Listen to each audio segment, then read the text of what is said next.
At 7:15 a.m., Chicago O'Hare International Airport resembled a cathedral where controlled chaos reigned. Tens of thousands of passengers were milling about in Terminal 3. Businessmen shouting into their phones, families struggling with strollers, tired and caffeinated people, all streaming toward their respective gates. It was a perfectly normal, quiet day. But what was about to happen would change everything. Marcus Bennett moved with the quiet efficiency of a man who had spent 20 years navigating bureaucratic labyrinths. 41 years old, he carried himself with the unassuming authority of someone who didn't need to assert his power. His power simply made its presence felt in the space around him. He wore a faded MIT hooded sweatshirt, its logo cracked and peeling from too many washes. His cargo pants had seen better days, their pockets stuffed with a phone, wallet, and a small notebook he used for handwritten notes, old-fashioned but indestructible. His walking boots were worn but comfortable, designed for long days on his feet. The messenger bag slung over his shoulder looked like it belonged to a graduate student. Inside was a laptop, noise-canceling headphones, and a manila folder stamped Confidential, Inspector General. The moment when anyone seeing Marcus from the outside would think he didn't belong there was fast approaching. Marcus would experience so many events that he wouldn't have time to be surprised or shocked. Marcus Bennett was the Inspector General of the United States Department of Transportation. He was the person who investigated fraud, corruption, and security breaches in every area of the American transportation system. He had the authority to audit the FAA, ground airlines, and recommend criminal prosecution to the Department of Justice. So contrary to what one might think, he was a professional. And for the past 6 months, he had been quietly preparing a case against Pacific West Airlines. It all started with an anonymous email sent to the secure tip line. They're selling certificates. If you can pay, you can fly. Hammond is untouchable. Please help. This single email led to dozens of interviews with current and former pilots. They all spoke on condition of anonymity, and all feared retaliation. The pattern was clear. Pacific West Chief Training Captain Trevor Hammond was running a pay-to-fly scheme. Pilots wanting to move up from first officer to captain had to pass a grueling flight test administered by a senior examiner. This was truly shocking. Hammond was the examiner, and he was for sale. For $5,000 you could pass a flawless flight test. For $10,000 you were guaranteed to pass, even if you couldn't land the plane. For $15,000, Hammond would personally recommend you for international routes. It was truly unbelievable, helping to put people's lives at risk. This was bribery. This was fraud. And it was putting planes carrying hundreds of passengers in the hands of unqualified pilots. Marcus had witnessed statements. He had bank records showing unusual cash deposits into Hammond's account. But he needed definitive proof, direct evidence of Hammond's actions. So he did what any good investigator would do. He bought a ticket on Hammond's Airline and dressed like someone Hammond would underestimate. Marcus was taking a big risk. His true identity could be revealed. Who knows? Maybe it was. Marcus approached Gate C14. The digital board above the podium read, PW 521, to SFO- boarding in 15 minutes. He entered the priority boarding line. His ticket was first class, seat number 2A, and he had purchased it with his real name and personal credit card. No alias, no disguise. Just a hooded man exercising his right to fly. It was almost impossible for anyone to recognize him. But if he revealed his true identity, then they might figure it out. Behind the boarding gate podium stood a woman in her late 40s, her blonde hair pulled back into a tight bun, wearing a perfectly ironed Pacific West uniform. Her name tag read, Diana Fletcher, Gate Supervisor. Marcus took out his phone and showed his boarding pass. Before he reached the podium, a voice called out from behind him. Hold on there, it said. Marcus turned. A pilot was walking toward him, tall, fair-skinned, in his late 50s, with a commanding gait that suggested he owned every room he entered. His uniform had 4 gold stripes on the shoulders. A captain. His uniform was immaculate, his jaw tight, and his eyes scanned Marcus like a TSA agent searching for contraband. His name tag read Captain T. Hammond. Trevor Hammond stood directly in front of Marcus, blocking his path to the podium. He crossed his arms. Can I help you? He asked. Marcus asked in a calm, deep voice. You can help yourself, Hammond said. By stepping out of line, Marcus looked at the sign above them. First class, priority boarding only. It read. I'm in the right line, Marcus said. Hammond gave a short, mocking laugh. Are you? He said. He turned to Diana on the podium. Diana, since when do we let everyone into the premium lane? He asked. Diana's face flushed. Captain Hammond, I haven't checked your card yet, she replied. No need to check, Hammond interrupted, his voice raised enough to attract the attention of nearby passengers. Just look at him, he said. Marcus saw with his own eyes and heard with his own ears what he already knew. Hammond was openly humiliating Marcus. He was treating him as if he were nothing. But there was one thing Hammond didn't know. Marcus was not like the other passengers he was humiliating. Things were starting to get interesting. Hammond pointed at Marcus. Hoodie, cargo pants, messenger bag. "Does he look first class to you?" he said. Several passengers turned to look. Phones were pulled out. Marcus felt the familiar weight of hundreds of judgments settle on his shoulders. Because he knew those looks and judgments very well, he had experienced this kind of humiliation many times before. "My appearance," Marcus replied calmly, "has nothing to do with my ticket." "Oh, I disagree," said Hammond, approaching. "Appearance is everything. It tells me who belongs here and who is trying to cheat the system." He leaned in and lowered his voice to a theatrical whisper loud enough for the crowd to hear. "Let me guess. You bought a cheap ticket online and now you want to slide into an empty first-class seat after boarding. Or maybe you're using someone else's miles. Either way, you don't belong here," he replied. The humiliation had now reached its peak. Marcus felt his anger rising but suppressed it. "I have a valid ticket, seat 2A. Would you like to see it?" he asked. If Marcus had wanted to, he could have silenced everyone right then and there. He could have shattered all their preconceptions about him. Everything was in his hands. "I'd love to," Hammond said, now grinning. "Show me," he said. Marcus held up his phone. The QR code glowed on the screen. Seat 2A, Marcus Bennett. Hammond squinted. Looks legitimate. But you know what? Tickets can be fake. Screenshots can be altered. I've seen it hundreds of times." He accused him of sophisticated fraud this time. Hammond was now acting without thinking about where this would lead. "Then scan it," said Marcus. "I don't think so," Hammond replied. He turned to Diana. "Diana, open the passenger list. I want to see if this Marcus Bennett actually paid for this seat, or if it's a scam," he said. Hammond was actually looking for a way out because he couldn't prove anything. His goal was simply to be right against Marcus. Diana hesitated, her fingers hovering over the keyboard. "Captain, that's not in the protocol," she replied. "Do it," Hammond snapped. Diana began typing, her face pale. "Okay, I found it. Marcus Bennett, seat 2A, first class, purchased 6 days ago with a Visa card ending in 404072. Paid in full," she replied. Hammond's jaw tightened. "Check the payment. Is it flagged? Any fraud alerts?" he asked repeatedly. "No, sir. It's clean," Diana replied. Hammond looked at the screen, then at Marcus. For a moment, he seemed to step back. Then his face hardened. "I don't care," Hammond said. "I'm the captain of this plane. That means I have the final say on who boards it.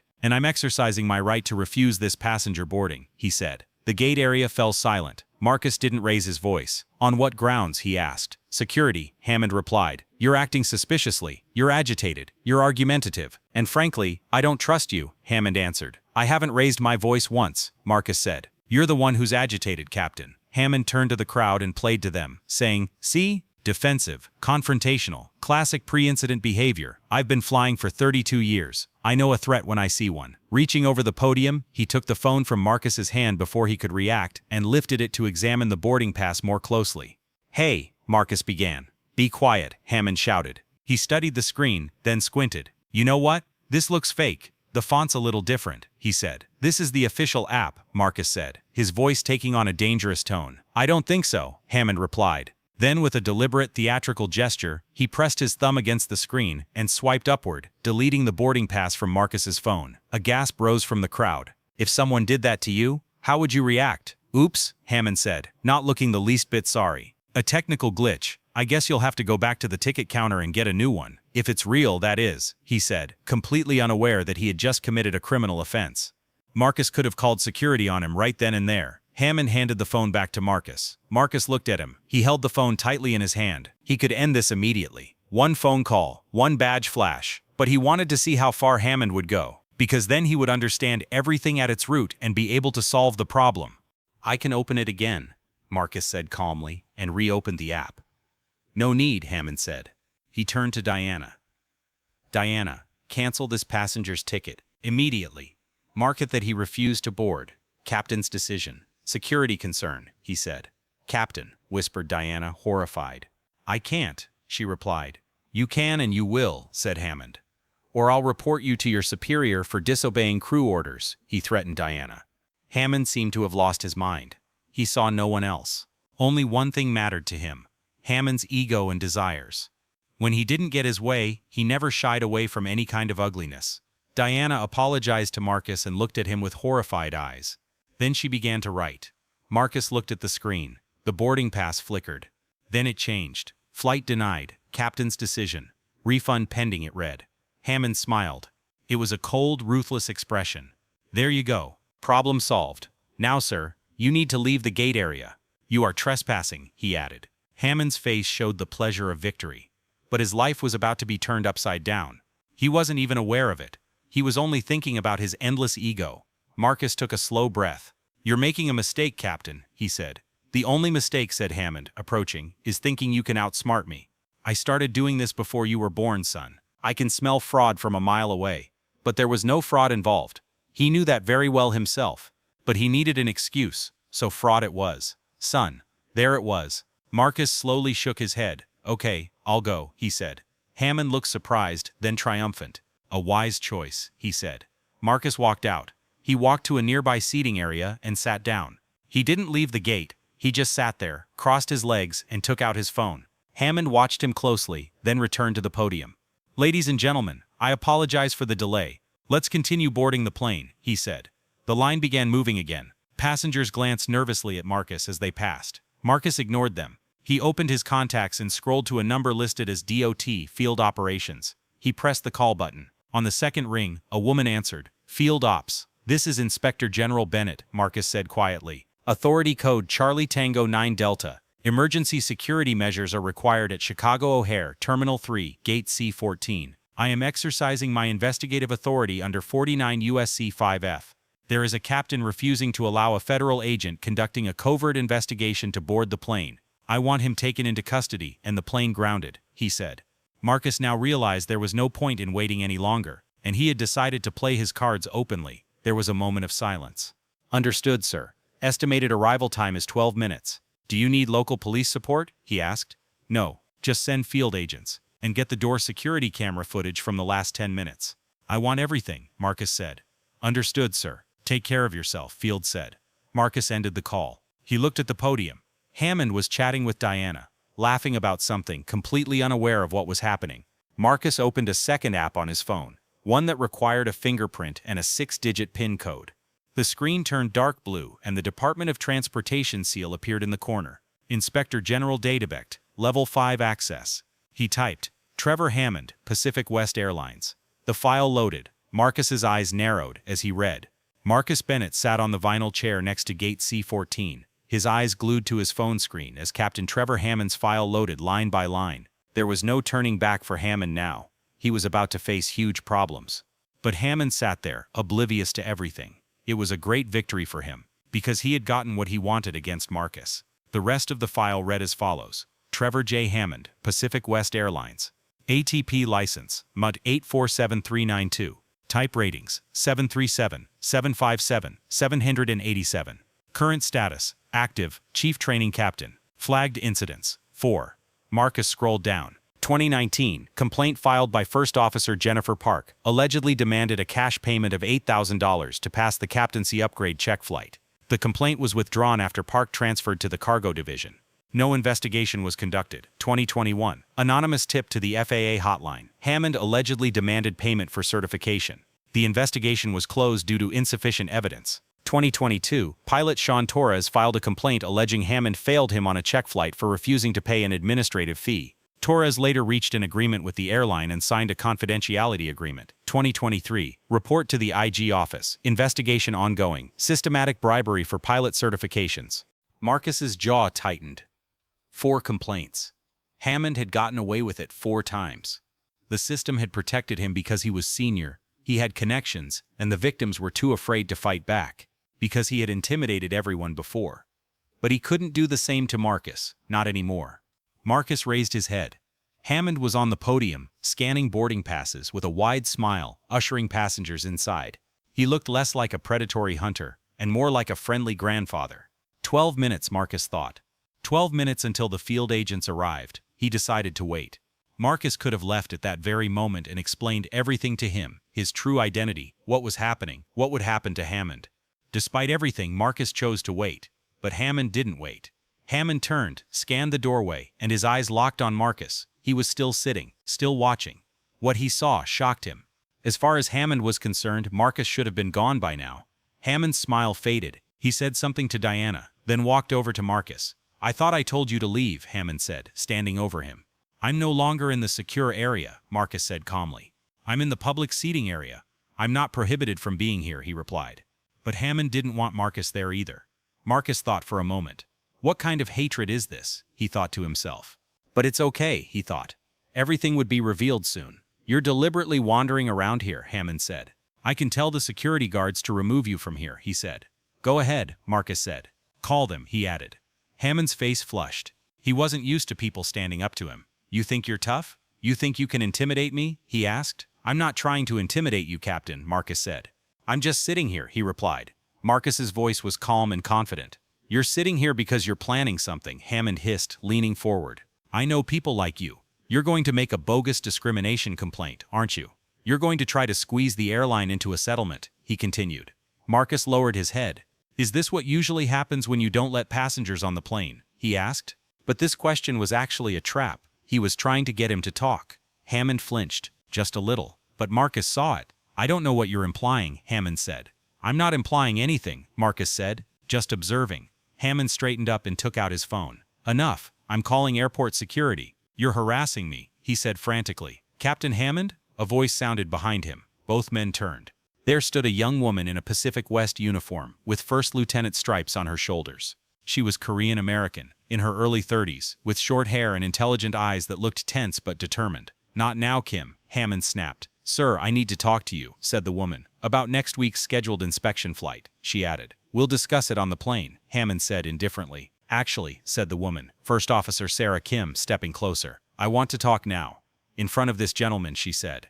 Her voice was sharp and clear. Hammond's face paled. Sarah, I don't know what you think you're doing, he said. I'm tired of keeping quiet, said Sarah. Her hands were shaking, but her voice was calm. She looked at Marcus. Are you the investigator? She asked. Marcus slowly stood up. I could be, he replied flatly. Hammond turned his head between the two of them. What? What investigator? Sarah, what are you talking about? Hammond was shocked. His entire career and life began to flash before his eyes. He panicked. He began to think about what he had said to Marcus. Sarah took out her phone. 6 weeks ago, I sent an email to the Transportation Inspectorate. I said you were demanding money from pilots to pass their upgrade exams. I said I had records, she said. Hammond's face turned pale. You recorded me? He asked. Yes, said Sarah. She swiped her phone screen and held it up. This was taken 3 months ago. In your office, she replied. She pressed play. The sound was high-pitched but clear. Hammond's voice, Sarah, you're a good pilot, but the check flight, it's complicated. Most people fail on their first attempt, unless they get help. Sarah's voice, what kind of help? Hammond's voice, let's call it a consulting fee. $10,000. Cash. Give me that, and I'll get you flying in the left seat by the end of the month. Sarah's voice, that's a bribe. Hammond's voice, it's part of the job. Everyone does it. Do you want to be a captain, or don't you? Then the recording stops. Hammond reached for the phone. Give me that, he said. Marcus stepped between them. Don't, he said, stopping Hammond. Hammond froze and looked at Marcus. Who are you? He snapped. I'm the person Sarah emailed, Marcus said quietly. And then, heavy footsteps came from the corridor behind them. Multiple footsteps. 4 people in dark suits emerged from the terminal. 3 men, 1 woman, all wearing DOT Inspector General badges on their belts. The lead agent, a woman in her 40s with sharp eyes and a serious expression, walked directly toward Marcus. Inspector General Bennett, she said. We're here. Marcus pulled his own identification documents from his bag and held them up for the crowd to see. A leather wallet containing a gold badge and an ID card. Marcus Bennett, Inspector General, U.S. Department of Transportation. The crowd held its breath. Phones were raised. Hammond stared at the badge. His mouth opened. No sound came out. Captain Trevor Hammond, Marcus said, his voice echoing clearly in the gate area. You prevented a federal agent conducting a confidential investigation from boarding the plane. You destroyed evidence by deleting my flight card, and you were recorded demanding bribes for pilot certifications. Hammond experienced the biggest shock of his life. Marcus turned to the field agents. Take him into custody and land this plane. I want the entire crew questioned before anyone flies anywhere, he said. And finally, the whole truth had come out in all its nakedness. From here on, Hammond had to think for himself.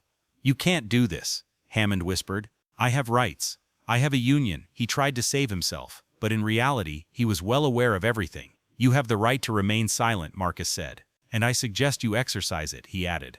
One of the agents stepped forward and removed the handcuffs. Captain Hammond, put your hands behind your back, he said. Hammond's knees trembled. No, please. I have a flight. I have passengers, he replied. But it was a futile effort. The inevitable end had come. Your passengers, Marcus said coldly. We'll be safer with another captain. The agent handcuffed Hammond's wrists. A metallic sound echoed through the silent door. Diana, the gate attendant, stood behind the podium, tears streaming down her face. "I didn't know," she whispered. "I swear, I didn't know about the money," she said. "We'll decide that," Marcus said. He turned to another agent. "Interrogate him. Get his statement," he ordered. He looked at Sarah Kim. "You did the right thing. Thank you," he said. Sarah wiped her eyes and nodded. "I was so scared. He threatened to blacklist me if I said anything," she said, trying to defend herself. "He can't hurt you anymore," Marcus said. "And you'll be the key witness in this case," he added. As the agents led Hammond away, the crowd erupted. Some cheered, others murmured in shock. Phones had already started uploading videos. Everyone had recorded everything that happened. Marcus turned to the remaining passengers. "Ladies and gentlemen, I apologize for the inconvenience. Pacific West will arrange alternative transportation. Please contact the gate agents for rebooking," he said. Returning to the podium, he pulled out his phone. He dialed a number listed as Pacific West CEO Direct Line. A man answered breathlessly. "This is Gerald Roth. Mr. Roth, I'm Inspector General Marcus Bennett. I'm currently at Gate C-14 in Chicago. I just arrested your chief training captain for bribery and corruption. I'm suspending your entire training program until a full audit is completed. I also recommend that the Department of Justice open a criminal investigation into your airline's audit practices," he said. There was a long, heavy silence. "Oh my God," Roth whispered. "You have 48 hours to provide me with all control flight records for the past 6 years," Marcus continued. "Every payment, every certificate, every complaint. If it turns out that your Human Resources Department knew about this and covered it up, I will personally recommend that your operating certificate be revoked," he said. "We will cooperate fully," said Roth, his voice trembling. "Inspector General, please, we had no idea," he tried to continue. "However, save that for your lawyers," said Marcus, and hung up the phone. 3 days later, the results were disastrous. Trevor Hammond's arrest made national news within hours. The video of him being led away in handcuffs, still wearing his captain's uniform with 4 gold stripes gleaming, was viewed 22 million times. The video had gone viral. Everyone was watching the news and trying to make sense of what was happening. But the real damage came when the investigation was made public. Marcus's team had seized Hammond's computer, phone, and home office. What they found was shocking. 27 pilots had paid Hammond cash for favorable check flights over a period of 6 years. Total amount of bribes, $487,000. Hammond's wife, Jennifer Hammond, worked at Pacific West HR and had systematically covered up the complaints. 8 pilots currently flying 787s had failed their initial check flights but passed after paying Hammond. The FAA immediately grounded the flights to retest all 27 pilots. 4 pilots failed the exam, including a captain who was unable to perform a basic instrument approach maneuver. The media dubbed this incident the test flight scandal. The Department of Justice characterized it as fraud and reckless endangerment. Marcus Bennett appeared before us in a suit and with a serious expression at a crowded press conference in Washington, D.C. Marcus told the cameras, "This isn't just about a corrupt pilot. This is about a system that failed." Pacific West Airlines received numerous complaints about Captain Hammond over a 5-year period. They ignored them. They silenced the whistleblowers. They cared more about their reputation than safety. He paused for a moment and looked directly into the camera. "Today, I am announcing the launch of a comprehensive investigation into the pilot training programs of all major U.S. airlines. We will implement mandatory third-party oversight for all check flights. We will also establish a protected whistleblower hotline where aviation employees can report corruption without fear of retaliation." A reporter raised his hand. "Inspector General Bennett, Captain Hammond's lawyer claims you set him up. He says you provoked the confrontation at the gate." Marcus replied with a cold smile. "I bought a ticket and waited in line. If Captain Hammond saw a hooded black man and decided I was a threat, that's not setting a trap. That's racism. And it perfectly illustrates the kind of judgment he uses when certifying pilots: biased, emotional, and dangerous." 6 months later, Trevor Hammond stood in federal court wearing an orange jumpsuit, his hands cuffed in front of him. The judge was a stern woman in her 60s, and she looked at him with obvious contempt. "Mr. Hammond," the judge said, "every time you approved a pilot, you held the lives of thousands of passengers in your hands. You sold that responsibility for money. You put flying passengers in danger for your personal gain." She adjusted her glasses. "The prosecution presented evidence of 27 separate acts of bribery and fraud. You showed no remorse. You destroyed evidence. And when confronted with this, your first instinct was to racially profile the federal investigator." Hammond's lawyer tried to interject. "Your Honor, my client, be quiet," the judge shouted. He looked at Hammond. "Trevor Hammond, I sentence you to 12 years in federal prison. You forfeit all your retirement benefits from Pacific West Airlines. Your pilot's license is permanently revoked. You will never fly again." The gavel thundered. Hammond's wife, Jennifer, sobbed in the audience. He had pleaded guilty to obstruction of justice and received 3 years of probation. As Hammond was led away, he looked back once, not at his wife, but at Marcus Bennett, who sat silently in the back row. Their eyes met. Hammond's face showed defeat and brokenness. Marcus's face was expressionless. He nodded once. Not in triumph, just in acknowledgement. That's responsibility for you. 1 year later, San Francisco International Airport, Gate 77. Marcus Bennett stood in the priority boarding line, wearing the same MIT hoodie, the same cargo pants, and the same walking boots. But this time, no one asked him any questions. The gate agent, a young man in his 20s, scanned his boarding pass and smiled. "Welcome aboard, Mr. Bennett. Thank you for flying with us." Marcus walked through the jet bridge and boarded the Boeing 787. A flight attendant stood at the entrance, and behind her was the captain, a woman in her early 30s with short black hair and 3 gold stripes on her shoulders. Captain Sarah Kim. She saw Marcus and smiled warmly, with a relaxed smile. "Inspector General Bennett, it's good to see you." "Captain Kim," said Marcus, shaking her hand. "Congratulations on your promotion. I earned it this time," said Sarah. "No bribes, no shortcuts, just skill. That's how it should be," said Marcus. He walked to his seats, 1OA, first class, and sat down. As the plane pulled away from the gate and the engines started, Marcus looked out the window at the airport lights. He thought of Trevor Hammond, sitting in a cell in Texas, stripped of everything he had built through corruption. He thought of the 27 pilots who had been retested, and the 4 who had lost their licenses because they truly weren't qualified. And he thought about Sarah Kim, sitting in the captain's seat, proving that merit could prevail. The plane took off and made a smooth turn over the Pacific. Marcus Bennett closed his eyes and finally allowed himself a moment's rest. The system wasn't perfect, but it was better, and it was worth fighting for.